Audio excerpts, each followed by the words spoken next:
இன்னைக்கு நாங்கள்லாம் பேசுறதுக்காக எடுத்துக்கிட்ட தலைப்பு வந்து எந்த வாழ்க்கை மகிழ்ச்சியானது. பள்ளி வாழ்க்கை அதுதான் ரொம்ப மகிழ்ச்சின்னு சில பேர் பேசுகிறாங்க. கல்லூரி வாழ்க்கை தான் மகிழ்ச்சி அப்படின்னு சொல்லி பேசுகிறாங்க. இன்னும் சில பேரெல்லாம் காதல் வாழ்க்கை தான் மகிழ்ச்சி, அதை ஆளை பார்த்தாலே தெரியும் உங்களுக்கு. அதுக்கப்புறம் திருமண வாழ்க்கையா, பெற்றோர் வாழ்க்கையா, முதியோர் வாழ்க்கையா, பொது வாழ்க்கையா, கடைசியில் இன்னொன்று என்னடா இது வாழ்க்கை அப்படின்னு சொல்லி ஒரு சில பேர் அந்த டாப்பிக்கில் இது என்னடா வாழ்க்கைன்னு சொல்லி ஏன் அப்படி வெக்ஸ் ஆகி பேசுகிறாங்கன்னு எனக்கு தெரியல. அடுத்தது என்னடா வாழ்க்கை இது, எங்களுக்கும் பாதிப்பு இருக்கு. அப்படியா?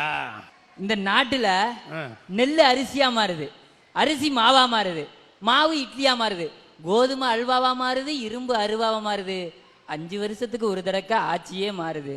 ஆனா அந்த மனுஷ பயல்க வாழ்க்கை மட்டும் மாறாம இருக்கு பாருங்க சார். அதனாலதான் சொல்றேன் என்னடா வாழ்க்கை இதுன்னு. ஒட்டகத்துக்கும் மனுஷனுக்கும் என்ன வித்தியாசம் தெரியுமா?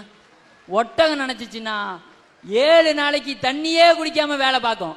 இந்த மனுஷங்க நினைச்சாங்கன்னா 7 நாளைக்கு வேலையே பார்க்காம தண்ணி அடிப்பாங்க. இந்த சமுதாயத்துல பசங்க பார்த்தா சைட்டு, பொண்ணுங்க பார்த்தா லுக்கு. பசங்க பேசுனா சொல்லு, பொண்ணுங்க பேசுனா ஃப்ரெண்ட்லி. பசங்க கையை பிடிச்சா பொறுக்கி, பொண்ணுங்க கையை பிடிச்சா ஃபீலிங்கா. பசங்க ப்ரப்போஸ் பண்ணா மிஸ் அண்டர்ஸ்டாண்டிங்கா, பொண்ணுங்க ப்ரப்போஸ் பண்ணா மிஸ்ஸஸ் ஆக போறாங்களாம். பசங்க ரோட்டை கிராஸ் பண்ணா ஏண்டா புறம்போக்கு சொல்லிட்டு வந்தியாங்கிறாங்க, பொண்ணுங்க ரோட்டை கிராஸ் பண்ணா ஏமா பார்த்து போக கூடாதாமாங்கிறாங்க. ஆக மொத்தம் பொண்ணுங்கெல்லாம் கோல்டு, பசங்கெல்லாம் கிளீன் போல்டு சார். என் ஃப்ரெண்டு ஒருத்தன் சொன்னா, மச்சான் ஒவ்வொரு கல்லூரியும் 100 கோவிலுக்கு சமண்டா அப்படின்னா. ஏன்டா அப்படி சொல்றேன்னு?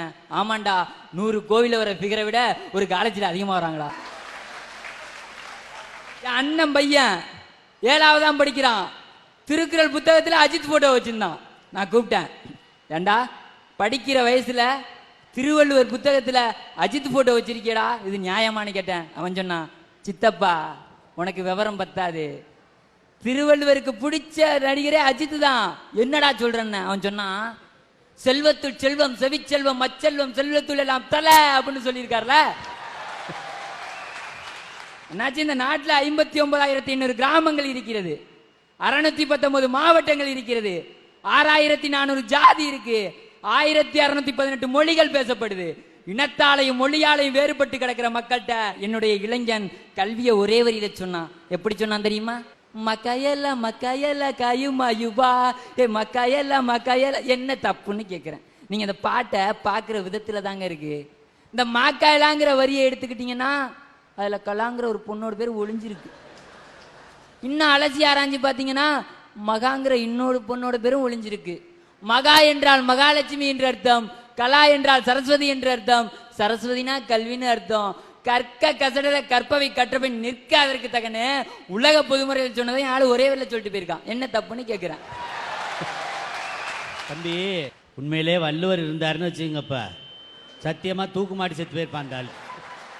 நீ செவனேன்னு கோனார் நோட்ஸ் கம்பெனி இருக்கு பாரு, அதுக்கு பாட்டுக்கு பொழிப்புரைக்கு எழுதுறதுக்கு ஆள் இல்லையா. நாளையிலேருந்து அந்த வேலைக்கு அப்பாயின்மெண்ட்டுக்கு போயிரு. பாட்டுக்கு விளக்கம் சொல்றாராம். பாட்டு ஏற்கனவே தமிழில் பேசினாலே பாவம்னு நினைக்கிறது இந்த நாடுங்க. இந்த நாட்டில் தான் கோயிலுக்கு போங்க எழுதி போட்டுருவான் போர்டு, இங்கு தமிழிலும் அர்ச்சனை செய்யப்படும். ஏண்டா நான் என்ன லண்டன்லயா படுத்து கிடக்குறேன்?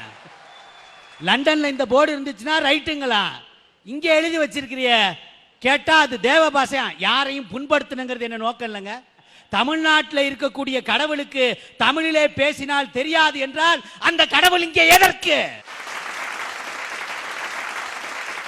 ரொம்ப பாவப்பட்ட ஜென்மமா போயிட்டாங்க.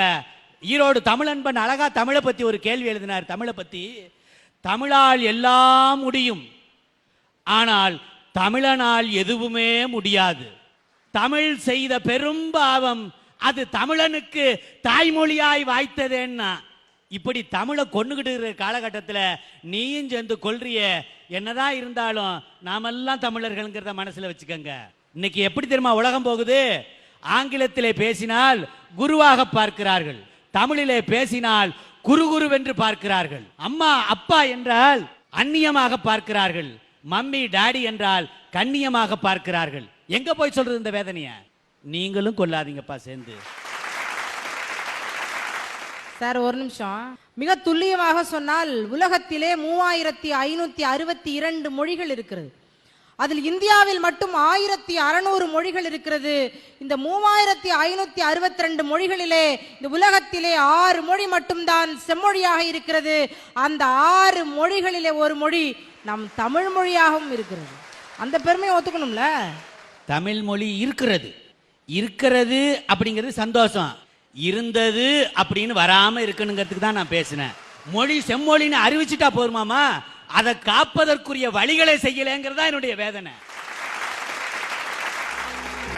எந்த வாழ்க்கை மகிழ்ச்சியானது அப்படின்னு சொல்லிட்டு நீங்க யாராவது ஏதாவது அபிப்பிராயப்பட்டீங்கன்னா தாராளமா எந்திரிச்சு நின்று சொல்லலாம். அந்தரங்களை பகிர்ந்து கொள்ளக்கூடிய ஒரு உன்னதமான உறவு கணவன் மனைவி உறவுதான்.